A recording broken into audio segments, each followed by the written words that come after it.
Right, ఇకపోతే ఈ అంశాలకు సంబంధించి మనతోటి డిస్కస్ చేయడం కోసం అసోసియేట్ ఎడిటర్ రాజు అందుబాటులోకి వచ్చారు. రాజుతో మాట్లాడదాం. రాజు, గుడ్ మార్నింగ్ అండి. Good morning Brahmanaidu. సో మహారాష్ట్రలో ఎన్నికల ఫలితాలు మనం ఊహించినట్లుగానే మహాయుతి కూటమి కైవసం చేసుకున్నట్లయితే దాదాపుగా ఎన్నికల ఫలితాలు 90% ముగిసినట్లే చాలా స్పష్టంగా అర్థమవుతుంది. కనీ విని ఎరగని రీతిలో విజయాన్ని అందుకున్న పరిస్థితి అయితే ఎన్డీఏ కూటమి స్పష్టంగా కనపడతా ఉంది. సో దీనికి సంబంధించి ఈ యొక్క విజయం మోదీకి మరొక బలం అవుతుందని అనుకోవచ్చా? రైట్, ఖచ్చితంగా బ్రహ్మనాయుడు. ఎందుకంటే ఇవాళ అటు మహారాష్ట్ర కావచ్చు, అలాగే జార్ఖండ్లో జరుగుతున్నటువంటి అసెంబ్లీ జనరల్ ఎలక్షన్స్తో పాటు వివిధ రాష్ట్రాల్లో ఖాళీ అయినటువంటి కొన్ని అసెంబ్లీ స్థానాలకి, అలాగే మనకు వైనాల్లో ఒక పార్లమెంటు స్థానానికి ఇవాళ ఎన్నికలకు సంబంధించినటువంటి కౌంటింగ్ జరుగుతుంది. అయితే అందరి దృష్టి కూడా ఎస్పెషల్లీ మహారాష్ట్ర మీద పడింది. ఎందుకంటే మహారాష్ట్రలో ఇప్పటికే 2 సార్లు అధికారాన్ని చేజిక్కించుకున్నటువంటి ఎన్డీఏ కూటమి అక్కడ అధికారంలోకి వస్తుందా రాదా అనే దాని మీద ప్రతి ఒక్కరు కూడా దాని మీద దృష్టిని కేంద్రీకరించారు. అయితే ఇటీవల వచ్చినటువంటి ఎగ్జిట్ పోల్స్ అంచనాలకు మించి ఇప్పుడు సింగిల్ నెంబర్ డిజిట్ తోటి బీజేపీ అతిపెద్ద పార్టీగా అక్కడ అవతరిస్తుంది. ఎందుకంటే గత ఎన్నికల్లో కేవలం 105 స్థానాలు మాత్రమే బీజేపీ. రాజు, మనతోటి చందు సాంబశివరావు గారు కూడా మనతో జాయిన్ అయ్యారు. మళ్ళీ మాట్లాడదాం సాంబశివరావు గారితో. మీరు కంటిన్యూ చేయండి రాజు. ఎందుకంటే గత ఎన్నికల్లో బీజేపీకి సంబంధించి 105 స్థానాలు సింగిల్గా మహారాష్ట్ర ఎన్నికల్లో గెలుచుకుంది. అయితే ఈసారి అది 220 స్థానాలు మహాయుతి కూటమి ఉంటే అందులో 128 స్థానాలు బీజేపీ ఒంటరిగా ప్రస్తుతానికి ఆధిక్యంలో ఉన్నటువంటి పరిస్థితి. దాదాపుగా ఇదే ట్రెండ్ కూడా కంటిన్యూ అయ్యేటువంటి అవకాశాలు కనిపిస్తున్నాయి. మహారాష్ట్ర ఎన్నికల్లో మహాయుతి కూటమి 220 స్థానాలు, అలాగే ఇండియా కూటమి అంటే మహావికాస్ అఘాడీ 52 స్థానాలు, అలాగే ఇతరులు ఒక 16 స్థానాలు ప్రస్తుతానికి ముందంజలో ఉన్నటువంటి పరిస్థితి. ఇక మహాయుతి సంబంధించి బీజేపీ అంటే కూటమిలో ఉన్నటువంటి బీజేపీకి 108 స్థానాలు, శివసేన 53 స్థానాలు, అలాగే ఎన్సీపీ శరద్ పవార్కి సంబంధించి ఎన్సీపీ 36 స్థానాల్లో ముందంజలో ఉంది. ఇక ఎన్డీఏకి సంబంధించి అంటే మహావికాస్ అఘాడీకి సంబంధించి కాంగ్రెస్ 19, అలాగే శివసేన యూబీటీ అంటే బాల్ ఠాక్రేకి సంబంధించి అది 19 స్థానాల్లో, ఇక ఎన్సీపీ శరద్ పవార్కి సంబంధించి 12 స్థానాల్లో ముందంజలో ఉన్నటువంటి పరిస్థితి. అంటే ఒక రకంగా చెప్పాలంటే మహారాష్ట్ర ఎన్నికల్లో క్లియర్ కట్ మెజారిటీ తోటి బీజేపీ దూసుకుపోతుంది. మహాయుతి కూటమి పేరుతో జట్టు కట్టినప్పటికీ కూడా భారీ ఆధిక్యాన్ని కూటమి చేజిక్కించుకున్నప్పటికీ కూడా సింగిల్ డిజిట్ తోటి అంటే ఒంటరిగానే భారీ మెజారిటీ తోటి బీజేపీ ఉన్నటువంటి పరిస్థితుల నేపథ్యంలో ఇప్పుడు ముఖ్యమంత్రి ఎవరు అనే దాని మీద ప్రస్తుతానికి కూటమి నిర్ణయించాల్సినటువంటి పరిస్థితి ఉంది. ఎస్పెషల్లీ ఇప్పుడు బీజేపీ కూటమిలో ఉన్నటువంటి శివసేన అంటే షిండే ఆల్రెడీ ఆయన సీఎంగా ఉన్నారు. సో ఆయన అలాగే ఎన్సీపీ నుంచి అజిత్ పవార్ కూడా ప్రస్తుతానికి ఆయన సీఎం పదవిని ఆశిస్తూ ఉన్నటువంటి పరిస్థితి. దీంతో పాటు దేవేంద్ర ఫడ్నవీస్ ఆల్రెడీ బీజేపీ ఆయన డిప్యూటీ సీఎం కూడా మొన్నటి వరకు ఉన్నటువంటి పరిస్థితి. సో ఆయనకి బీజేపీ మొగ్గు చూపేటటువంటి అవకాశాలు ఉన్నాయి. ఇప్పటికే ముఖ్యమంత్రి ఎవరు అనే దాని మీద ఆల్రెడీ మహారాష్ట్రలో ఈ 3 పార్టీలకు సంబంధించినటువంటి కార్యకర్తలు కావచ్చు, నాయకులు కావచ్చు, తమ పార్టీకి సంబంధించినటువంటి అధినేత ముఖ్యమంత్రి కాబోతున్నారు అని చెప్పేసి సోషల్ మీడియాలో ఆల్రెడీ ప్రచారాన్ని మొదలుపెట్టినటువంటి పరిస్థితి. అయితే ఈరోజు మహారాష్ట్ర ఎన్నికలను మనం చూస్తే ఇక్కడ కొన్ని అంశాలను ఖచ్చితంగా పరిగణలో తీసుకోవాలి. ఎందుకంటే 100% స్ట్రైక్ రేట్ పవన్ కళ్యాణ్కి సాధ్యమైంది ఆంధ్రప్రదేశ్లో. ఇప్పుడు మహారాష్ట్రలో కూడా అదే పరిస్థితి. ఎందుకంటే పవన్ కళ్యాణ్ 100% స్ట్రైక్ రేట్ని మహారాష్ట్రలో సాధించారు. అసలు మహారాష్ట్రలో జనసేన పోటీ చేయలేదు కదా అంటే ఇక్కడ ఏంటంటే అక్కడ ఆయన ఎక్కడైతే ప్రచారం చేశారో ప్రచారం చేసినటువంటి దాదాపు అన్ని ప్రాంతాల్లో కూడా బీజేపీకి సంబంధించినటువంటి అభ్యర్థులు భారీ ఆధిక్యంలో ముందుకు వెళ్తూ ఉన్నటువంటి పరిస్థితి. ఫర్ ఎగ్జాంపుల్ పూణే విషయానికి వస్తే పూణేలో పవన్ కళ్యాణ్ ప్రచారం చేశారు. అక్కడ కాంబ్లీ సునీల్ ప్రస్తుతానికి 19,383 ఓట్ల మెజారిటీ తోటి ముందంజలో ఉన్నారు. అలాగే బల్లార్పూర్లో సుధీర్ సచ్చిదానంద్ ఈయన కూడా బీజేపీ, అక్కడ కూడా పవన్ కళ్యాణ్ గారు వెళ్ళి ప్రచారం చేశారు. అక్కడ ఆయన 12,935 ఓట్ల ఆధిక్యంలో ఉన్నటువంటి పరిస్థితి. అలాగే డెగ్లూరులో పవన్ కళ్యాణ్ గారు ప్రచారం చేశారు. అక్కడ జితేష్ రావు ఆయన 23,298 ఓట్ల ఆధిక్యంలో ఉన్నారు. అలాగే షోలాపూర్కి సంబంధించి ఇద్దరున్నారు. దేశ్ముఖ్ విజయ్ ఆయన వచ్చేసి నార్త్ అంటే షోలాపూర్ నార్త్, అక్కడ భారీ ఎత్తున జరిగినటువంటి పవన్ కళ్యాణ్ గారి రోడ్ షోకి ఏ విధంగా జనాలు వచ్చారనేది అందరూ కూడా చూశారు. భారీ ఎత్తున ఆయన అక్కడ ప్రచారం చేస్తూ ఉంటే అక్కడ ఉన్నటువంటి తెలుగు ఓటర్లే కాదు మరాఠీలు కూడా భారీ ఎత్తున పవన్ కళ్యాణ్ చూసేందుకు అక్కడికి తరలి వచ్చినటువంటి పరిస్థితి, ఇసుకేస్తే రాలన్నటువంటి జనం. సో అక్కడ ఉన్నటువంటి షోలాపూర్లో ఉన్నటువంటి 2 నియోజకవర్గాలు, అంటే అందులో సోలాపూర్ సిటీ నార్త్ కావచ్చు, అలాగే సోలాపూర్ సౌత్ కావచ్చు. సో ఈ 2 నియోజకవర్గాలకు సంబంధించి నార్త్లో దేశ్ముఖ్ విజయ్ 11,533 ఓట్ల ఆధిక్యంలో ఉన్నారు. అలాగే సౌత్లో వచ్చేసి దేశ్ముఖ్ సుభాష్ అని ఆయన 15,736 ఓట్ల ఆధిక్యంలో ఉన్నటువంటి పరిస్థితి. ఇక లాతూర్, ఇక్కడ కూడా పవన్ కళ్యాణ్ గారు గతంలో ప్రచారం చేశారు. సో అక్కడ అర్చనా పాటిల్ ఆమె 17,649 ఓట్ల ఆధిక్యంలో ఉన్నటువంటి పరిస్థితి. సో ఓవరాల్గా మనం చూస్తే మహారాష్ట్రకు సంబంధించినటువంటి ఎన్నికల్లో ఏ విధంగా పవన్ కళ్యాణ్ చరిష్మా ఉపయోగపడింది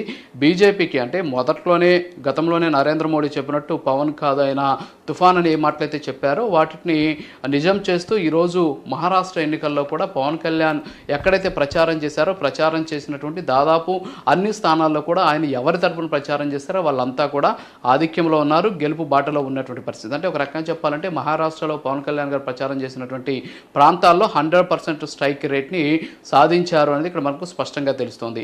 అయితే ఇప్పుడు ఎన్నికలకు సంబంధించినటువంటి ఫలితాలు వెలువడుతూ ఉన్నటువంటి నేపథ్యంలో మహాయుతి కూటమికి వ్యతిరేకంగా ఉన్నటువంటి ఏదైతే మహావికాస్ అఘాడీకి సంబంధించి కొంతమంది కొన్ని వ్యాఖ్యలు చేస్తున్నారు. ఈ ఎన్నికల్లో ఈవీఎంను ట్యాంపరింగ్ చేశారు, అందుకే ఈ ఫలితాలు వచ్చాయి. ఎందుకంటే గతంలో జరిగినటువంటి పార్లమెంట్ ఎన్నికలు అంటే జనరల్ ఎలక్షన్స్లో అక్కడ మహావికాస్ అఘాడీకి కూటమికి ఎక్కువ స్థానాలు కూడా కైవసం చేసుకున్నాం. కానీ ఇప్పుడేమో అసెంబ్లీ దగ్గరకు వచ్చేసేసరికి ఎందుకని ఇన్ని స్థానాల్లో తేడా వచ్చింది, సో దీని వెనక ఈవీఎంలను ట్యాంపరింగ్ చేసినటువంటి కుట్ర ఉందేమో అనేటటువంటి వాదాన్ని వాళ్ళు తెరపైకి అయితే తీసుకొస్తున్నారు. సో ఏదైనప్పుడు కూడా ఓడిపోయినటువంటి ప్రతి ఒక్కరు కూడా చెప్పేటటువంటి మాట వెనక దాగి ఉన్నటువంటి కుట్ర గురించి వాళ్ళు మాట్లాడుతూ ఉంటారు. సో దీని మీద రాజు ఎవరైతే శివసేన ఎంపీగా ఉన్నారో సంజయ్ రౌత్ ఆయన ఈవీఎంలు ట్యాంపరింగ్ జరిగాయి అనేటువంటి వాదనని ఆయన మీడియా ముందు బహిరంగంగా మాట్లాడటం అనేది ఎంతవరకు కరెక్ట్ అంటారు? అంటే భారతీయ జనతా పార్టీ కానీ భారతీయ జనతా పార్టీకి సంబంధించినటువంటి కూటమి పార్టీలు గెలిచినప్పుడు మాత్రం ఈవీఎంలు ట్యాంపరింగ్ జరిగినటువంటి వాదన.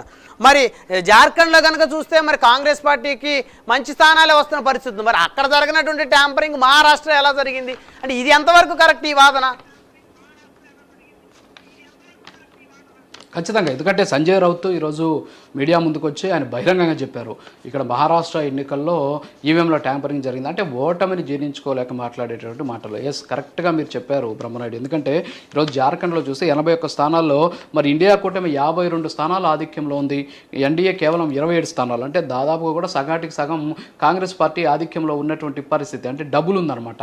మరి అక్కడ కూడా ఈవీఎంలు ట్యాంపరింగ్ జరిగాయని చెప్పేసి వాదిస్తారా ఈ పార్టీకి సంబంధించినటువంటి కూటమిలో నాయకులు అంటే దాన్ని ఖచ్చితంగా తెలుసుకోవాల్సినటువంటి అవసరం. కేవలం అక్కడే కాదు, ఈరోజు ఉప ఎన్నికలు జరిగినటువంటి దాదాపు అన్ని ప్రాంతాల్లో, ఫర్ ఎగ్జాంపుల్ ఇక్కడ మనం కానీ చూసుకున్నట్లయితే కర్ణాటకలో కాంగ్రెస్ 3 చోట్ల, అంటే అక్కడ 3 చోట్ల ఎలక్షన్స్ జరుగుతుంటే ఉప ఎన్నికలు జరుగుతుంటే 3 చోట్ల కాంగ్రెస్ ఆధిక్యంలో ఉంది. మరి అక్కడ ఉన్నటువంటి పరిస్థితి ఏంటి? అలాగే మిగతా కొన్ని చోట్ల, అంటే ఫర్ ఎగ్జాంపుల్ ఇప్పుడు మనం వైనాడు చూసాం, వైనాడులో దాదాపు ప్రియాంక గాంధీకి, ప్రియాంక వాద్రా ఆమెకి దాదాపు 2 లక్షల వరకు మెజారిటీ దిశగా ఆమె దూసుకుపోతూ ఉన్నారు. దాదాపు ఇంతకు ముందు వరకు చూస్తే మనం 1,90,000 చిల్లరంతో ఉంది మెజారిటీ, ఇప్పుడు అది 2 లక్షలు దాటేటువంటి అవకాశాలు ఉన్నాయి. సో దీన్ని బట్టి చూస్తే అక్కడ కూడా ట్యాంపరింగ్ జరిగిందా ఈవీఎంలో? సో ఈవీఎంలో ట్యాంపరింగ్ అనేది ఓడిపోయినటువంటి పార్టీ జీర్ణించుకోలేక తాము సమాధానం ఏం చెప్పాలో తెలియక వాడుతున్నటువంటి ఒక ఆయుధమే తప్ప ఇంకొకటి కాదు. ఎందుకంటే ఒకవేళ వీళ్ళు చెప్పినట్టు జార్ఖండ్లో కూడా బీజేపీ కూటమి అంటే ఎన్డీఏ కూటమి అక్కడ కూడా ఆధిక్యం పొందుపరిచి ఇతర రాష్ట్రాల్లో జరిగినటువంటి ఉప ఎన్నికల్లో కూడా బీజేపీయే 100% స్ట్రైక్ రేట్ తోటి కానీ గెలిచినట్లయితే సో ఖచ్చితంగా ఆయన చెప్పినట్టు సంజయ్ రౌత్ చెప్పినట్టు ఇది ఖచ్చితంగా దీని వెనక ఏదో కుట్ర దాగి ఉందని చెప్పేసి నమ్మేటువంటి అవకాశం ఉన్నాయి. సో ఒకే రోజు జరిగినటువంటి ఎన్నిక, ఒకే రోజు జరుగుతున్నటువంటి కౌంటింగ్, ఈ రెండింటికి మధ్య జరిగినటువంటి ఫలితాల్లో తేడాలు రావడం పట్ల ఇలా మాట్లాడడం అనేది నిజంగా అది ఒక బాధాకరమైనటువంటి విషయం. ఎందుకంటే మహారాష్ట్రకి సంబంధించినటువంటి ఎన్నికల్లో అక్కడ ఉన్నటువంటి ఓటర్లు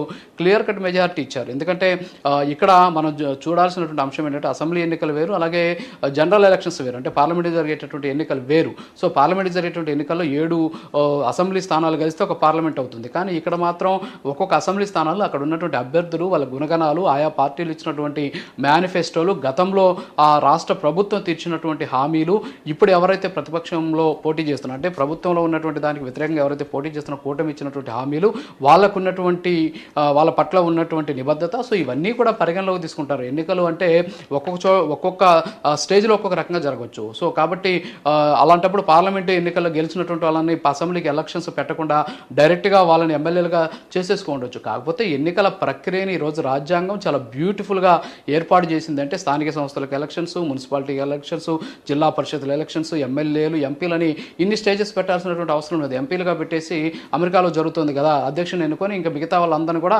అధ్యక్షుని నామినేట్ చేసినట్టు చేసేయచ్చు. కానీ అలాంటి పరిస్థితి కాదు. మన ప్రజాస్వామ్యం, ఎస్పెషల్లీ మన రాజ్యాంగం ఏర్పాటు చేసినటువంటి ఇచ్చినటువంటి హక్కులు అలాగే విధులు ఇవన్నీ కూడా వీటన్నిటి కూడా సూచిస్తూ ఉంటాయి. సో కాబట్టి ఇవన్నీ కూడా కాకుండా గత ఎన్నికలు వేరు, ఆ రోజు ఉన్నటువంటి ఓటర్ నాడి వేరు, ఈ రోజు ఉన్నటువంటి ఓటర్ నాడి వేరు. సో వీటన్నిటిని కూడా పరిగణలోకి తీసుకుంటే ఖచ్చితంగా అక్కడ మహారాష్ట్రలో మహాయుతి కూటమికి అక్కడ ఉన్నటువంటి ప్రజలంతా పట్టం కట్టారు అనేది ప్రతి ఒక్కరు కూడా అంగీకరించాల్సినటువంటి అవసరం. ఎందుకంటే ఆ పార్టీలకు సంబంధించి వాళ్ళు ఇచ్చినటువంటి కమిట్మెంట్ కావచ్చు, అంటే కమిట్మెంట్ మీన్స్ మేనిఫెస్టో కావచ్చు. సో మేనిఫెస్టోలతో పాటు అక్కడ ఉన్నటువంటి ప్రజలను కూడా ఆకట్టుకున్నటువంటి పరిస్థితి. ఈరోజు మహారాష్ట్ర ఎన్నికలకు సంబంధించి గతంలో మనం చూసాం, పవన్ కళ్యాణ్ గారు ప్రచారం చేసేటువంటి సందర్భంలో మహారాష్ట్రలో మహాయుతి కూటమి అధికారంలోకి రావాల్సినటువంటి ఆవశ్యకత, అవసరం ఏంటి అనేటటువంటి అంశాలను చాలా క్లియర్ కట్గా అక్కడ చెప్పడం జరిగింది. ఎందుకంటే ఈరోజు దేశంలో నరేంద్ర మోడీ అధికారంలో ఉన్నటువంటి నేపథ్యంలో అంటే ఆయన అధికారంలోకి వచ్చిన తర్వాత ఈరోజు మహారాష్ట్రలో ఎస్పెషల్లీ ముంబైలో గతంలో ఉగ్రదాలు జరిగాయి,